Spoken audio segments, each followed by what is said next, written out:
Hello বন্ধুরা, প্রতিদিনের ন্যায় আজকে আর একটা ভিডিও নিয়ে চলে এলাম।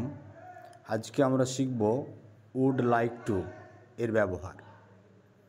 উড লাইক টু এর অর্থ হচ্ছে চাই বা চাওয়া অর্থে এটা আমরা ব্যবহার করে থাকি।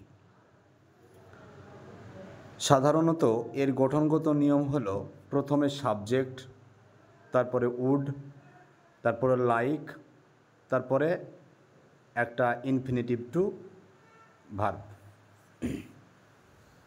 যেমন উদাহরণস্বরূপ আমরা বলতে পারি, আমি সেখানে যেতে চাই, I would like to go.